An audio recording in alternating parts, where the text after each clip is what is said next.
quick video with friends of mine.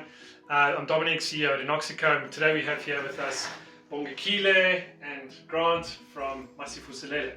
An important question being looked at today is, where does the responsibility of a CEO begin and end when it comes to solving the more personal problems of an employee? So if you set the stage, employees have their own personal lives, their own social lives, and the problems and challenges that exist in there, they do overflow into the workplace, right? So you do have, as a CEO, the question often is that something I see happening in the workplace is being caused by something happening at home, something happening outside of the workplace, okay? And of course, I as a CEO want to have the best performance and the best performing employees. And so there's a question about, do I then intervene somehow in helping that employee? But just, briefly, Grant and I go back a long way. We've done a lot of work in the past in NGOs, and I think I'm a bit allergic to helping people because I think that we disenfranchise them, or we take away their agency, and we sometimes make the problem worse because we're not able to actually deal with the root causes. We are only able to sometimes deal with some of the symptoms, and it doesn't work, in my opinion. And so something I want to discuss today in more detail is this movement called the Green Light Movement. Green Light Movement. Okay, so tell me a bit about the Green Light Movement. So thank you. The reality is it is complex. Solving the issues that hold us back as a family are complex. So a very clever guy, Martin Burt in Paraguay, saw this problem 25 years ago. He was involved in loans, microloans for families, and wondered why he gave the loans, but they still stayed poor. And so he started to ask these questions. Jump ahead to here, 2017, the Clothing Bank, who are a well-known NGO in South Africa, they pioneered what 50 dimensions will stop a family from going to thriving. And they designed this, which is a mirror, a radiant mirror to look at. So a family sits and says, wow, this is the complexity of the things that if we put a green light, it says we're doing well on this issue. Income, education, what are some of the other categories? Decision making, having dreams, having goals, moving forward. Health, which is a major COVID issue right at the moment. Holistically, so some of the questions are, do you have access to a clinic that provides information? Are all your children vaccinated? So it gets very specific that a family can sit and go, we're green there. And we all know that we like to run the yellow lights. We don't like to stop. And yellow simply means we're kind of aware of it, but we don't know what to do with it. And the red light is really, we acknowledge that maybe something like alcohol. So the one question of the 50 is very pertinent, we think. How is it phrased? Do we abuse alcohol and drugs in the family? So that question is straight to the point. The phrase we like to use is cut through the bullshit. If you're sitting there and that question gets asked you as a family, the mother might go, no, there's no alcohol and drugs.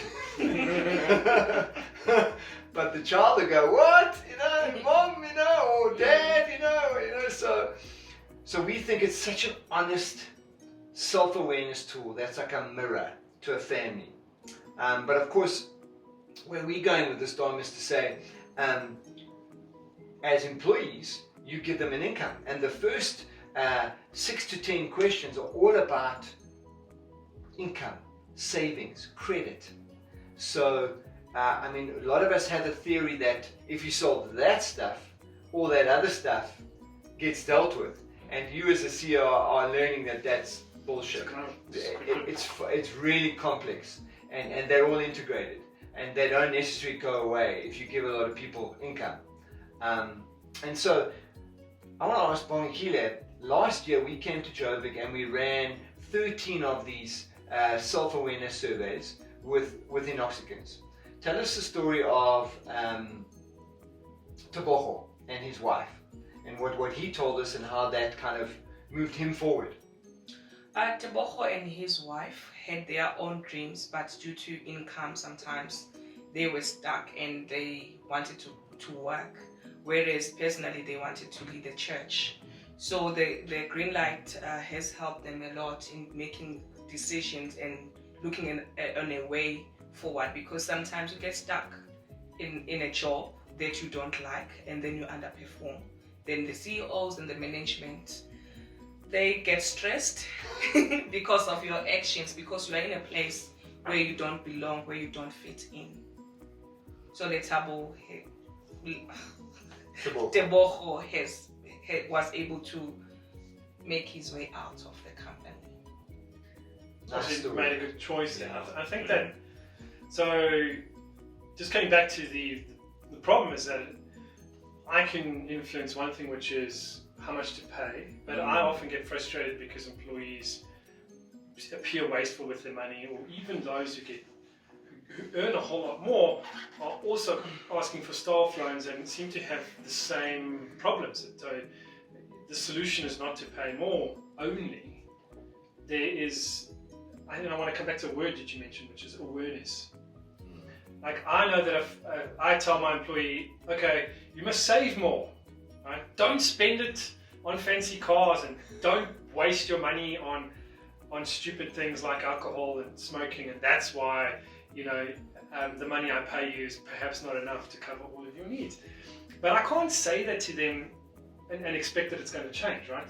They just go, oh, what do you know? You're rich and all your problems are easy and solved. My life is more complicated. But I think that a plan like this, it helps them identify potentially where they have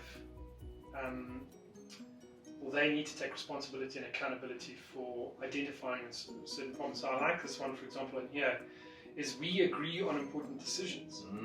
Now that doesn't matter what your income level is, but if you, as a family, are bad at making important decisions together, then it could be something around like, well, how do we save?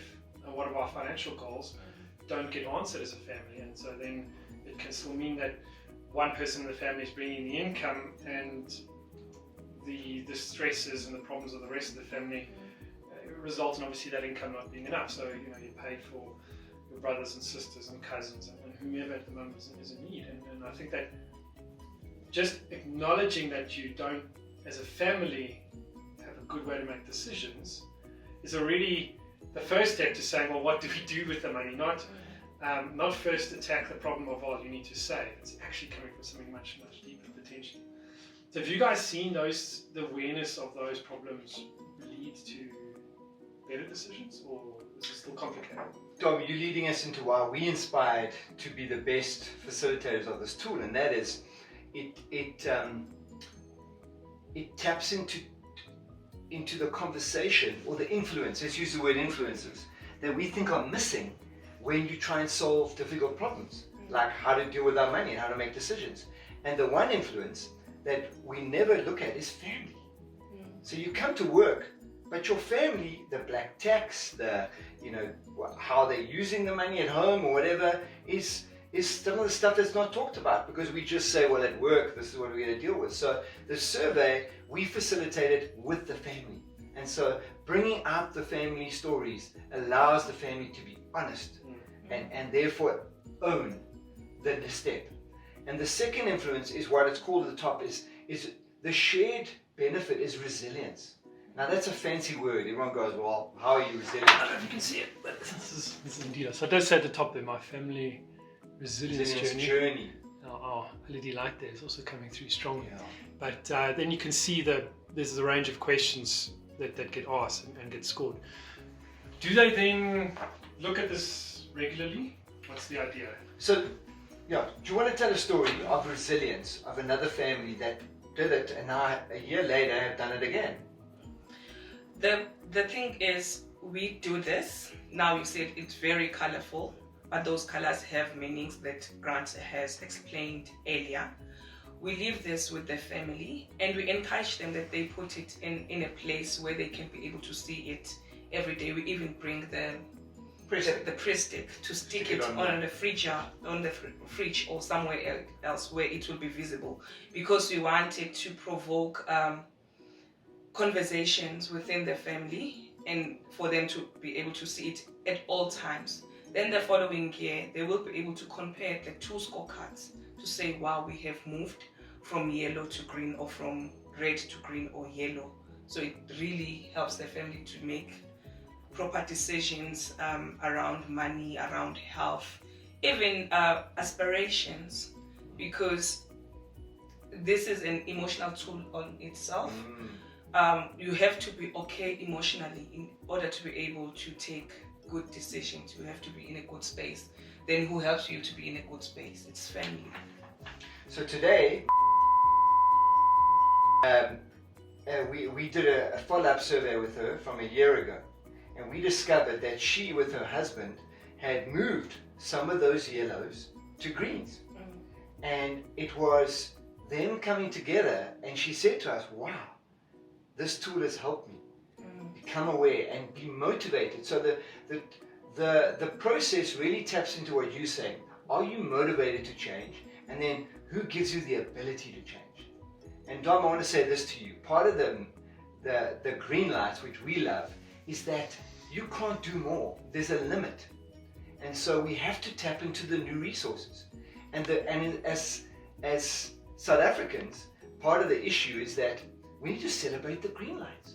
So we want to say to you that the majority of the dimensions are green. And if you want to be motivated to change a few hard things, focus on the strengths, the greens. And so that's also what gives us so much energy to stay in this green light movement. And it's growing because people are going, first celebrate the greens. And we do that as facilitators. Therefore, you're now motivated to take the 1 or 2 things that you battle with forward to build resilience. Fits in a bit with one of our values in Roxigo is based upon Kaizen or continuous learning. So pick something small, something you can work on, and then take the small steps forward, because that actually produces long-lasting change. But you need that awareness. So our lights keep going off here. So there we go. Lights back on. All this energy saving we've got going on here. So that's why I like this program. I think just returning to what's the responsibility of CEOs is you can't just ignore the problems. And you also can't just say, I pay them enough, it's their problem. Right? We do live in a society, especially in South Africa, that is broken to a large degree, that has a huge amount of suffering going on every day, but also huge opportunity, huge ability to make small positive contributions, in one sense that have a very large impact over time. And I think helping your employees to become more powerful members of their family, for their families to become more powerful units within their community, that is something which I think is a realistic objective to try and achieve. But I've looked at many things to try and do something like that, right? So you could encourage your guys to go on courses. You can spend money for them to be able to maybe get some housing, or you could focus on trying to solve transport issues. But I've always felt, and I've seen this in many cases, is that your interventions might work for 5% of your employees, because that is their key problem. Whether you solve that problem long term, that's also doubtful. But you tend to take away the agency of your employee to actually make their own decisions about what's important. And I think at the end of the day, it's not got to do with money. You've got to take the harder route, which is it's about changing people's thinking, behavior, and helping them to become a much more healthy individual and family unit and community. So I think this is, if you are a CEO, I think you've got to do something. And I think you've got to try something like this. Don't have to do the green light movement, but you've got to find some way that you empower employees to make their own decisions within the complexity of their lives. And not just them help their family, and not just their families, and also those around them that are that's the potential that I think that this can offer. And Dom, just to jump in there, I mean, the reality is that you're talking about two influences that really are beyond our control, and that is what gets rewarded and who gets held accountable, and what's the messaging outside of your business. So the individualism that most change behavior programs try and focus on ignores those two influences. So am I motivated to change because I'm going to get rewarded, or I'm going to be held accountable? And accountability discussions are hard to have, and we don't know how to have them. So this tool makes them become aware, so they become active citizens. But the messaging, and I really want to say this to other CEOs and people who are influencers, you get the chance to say you care, and that you trust them to make better decisions once they're aware. And when we start to put those feelings into employees, they become self-managed, more productive, more passionate about the work. And it's just you being whole. So we use the word wholeness, Bongikile and I mean, I think I want to be vulnerable with those who are watching and say that when I did this survey myself, I really had to recognize that I've got gender issues in my family, and I've had to work really hard with my wife about how do we make decisions, because I was playing the traditional male role that I was right, and it's really helped me move. We're still yellow, but we're actually red, because we had a very traditional view of how we should make decisions in our family. And so just bringing your wholeness to the situations really helps people. And I don't know if there's anything you want to add in terms of that. I just want to encourage everyone that this tool really works. The conversations at home does not happen. We all pretend, even if especially it's an extended family, because we all want to look good. But when you dig deep, it is not good, and then you bring all these challenges at work. And it really works. I would encourage everyone to take it. It will work wonders in your company. All right, thanks. If you do have more questions, I'll make some links available to Ron's Facebook page and so forth. And I'm also happy to answer any questions people have. This is a journey we're still on, so we're going into the second year now. It's going well. Let's see how it goes. Join the Green Light movement. Yeah. It's a new tribe that inspires. Okay, thank you so much, guys. Great to have you here. Thank you, Dom.